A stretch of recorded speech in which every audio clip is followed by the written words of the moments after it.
sini kami akan memaparkan materi mengenai perairan sungai dari mapel biologi, fisika, geografi. Perkenalkan, nama saya Afif Triverdian, absen 1. Dan saya Almira Anggunindi Hastanti, absen 2. Dan saya Alia Khairinisa, absen 3. Dan saya Anindya Setiawan, absen 4. Sungai adalah suatu perairan yang airnya berasal dari air hujan, air permukaan, dan mengalir secara terus-menerus pada arah tertentu. Air sungai dingin dan jernih, serta mengandung sedikit sedimen dan makanan, juga organisme khususnya di daerah hulu sungai. Selanjutnya ada manfaat sungai bagi kehidupan manusia. Yang pertama, sebagai sumber pembangkit listrik. Aliran air sungai akan memutar kincir air generator untuk menghasilkan arus listrik. Arus listrik pun akan disalurkan ke rumah-rumah. Yang kedua, sebagai tempat untuk rekreasi. Sungai yang bersih dan selalu dijaga akan membuat sungai dan sekitar sungai menjadi tempat yang nyaman. Kenyamanan ini bisa juga dimanfaatkan manusia sebagai tempat rekreasi. Yang ketiga, sebagai sumber air makhluk hidup. Air dari sungai bisa digunakan manusia untuk kebutuhan sehari-hari, misalnya mandi, mencuci, dan kebutuhan lainnya. Yang keempat, untuk peternakan. Manfaat air bagi peternakan adalah untuk mengairi pada peternakan, misalnya hewan ternak membutuhkan air untuk minum, membersihkan kandang, memandikan hewan ternak. Bentuk-bentuk dan kerusakan atau pencemaran air sungai dan penyebabnya. Yang pertama, pembuangan limbah industri, yaitu limbah industri yang tidak diolah dengan baik dapat mencemari air sungai.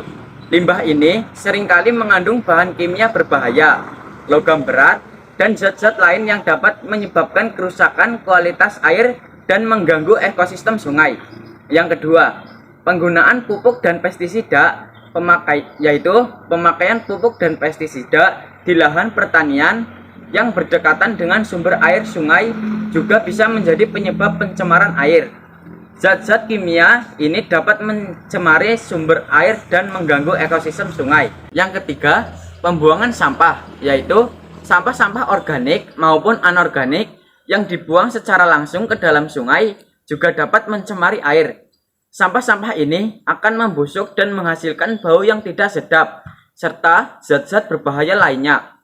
Yang terakhir, pencemaran oleh aktivitas manusia, yaitu aktivitas manusia seperti pembuangan limbah dari kendaraan bermotor, pembuangan sampah langsung ke dalam sungai, serta pembuangan limbah dari kegiatan rekreasi atau peribadatan juga bisa menjadi penyebab pencemaran air sungai. Dampak yang ditimbulkan dari pencemaran air sungai. Yang pertama, pada kesehatan manusia. Konsumsi air yang terkontaminasi oleh bahan kimia atau mikroorganisme dapat menyebabkan penyakit seperti diare, kolera, hepatitis, dan infeksi saluran pernafasan. Jika air tersebut digunakan untuk irigasi, kontaminan dapat menyebar ke tanaman dan mengganggu kesehatan manusia yang mengonsumsinya.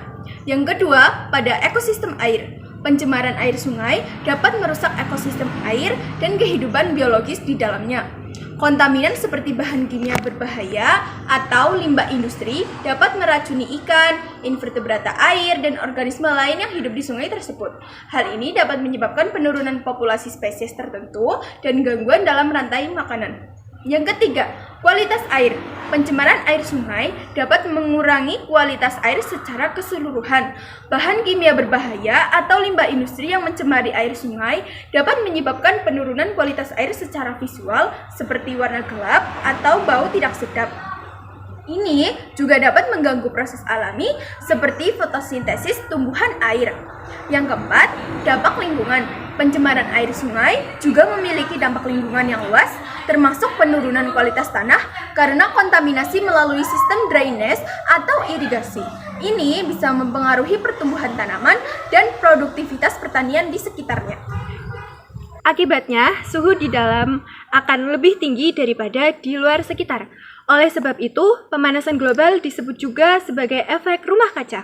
Akibat panas yang tidak bisa keluar karena tertahan oleh gas-gas rumah kaca, tentu panas tersebut akan mengumpul di permukaan bumi, sehingga berdampak menjadi peningkatan suhu di permukaan bumi yang membuat es di daerah kutub mencair, sehingga permukaan air laut pun naik.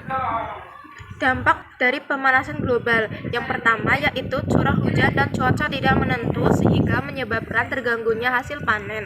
Yang kedua, meningkatnya temperatur, perubahan iklim bumi di beberapa wilayah. Yang ketiga itu lapisan ozon menipis. Selanjutnya, adapun cara mengatasi pemanasan global. Yang pertama yaitu konservasi lingkungan. Yang kedua, edukasi masyarakat mengenai masalah lingkungan. Yang ketiga, menggunakan energi alternatif. Sekian penjelasan materi dari kami. Mohon maaf jika masih ada kekurangan dan kesalahan. Dan untuk Bapak Ibu Guru, tolong tambahkan nilai kami berempat.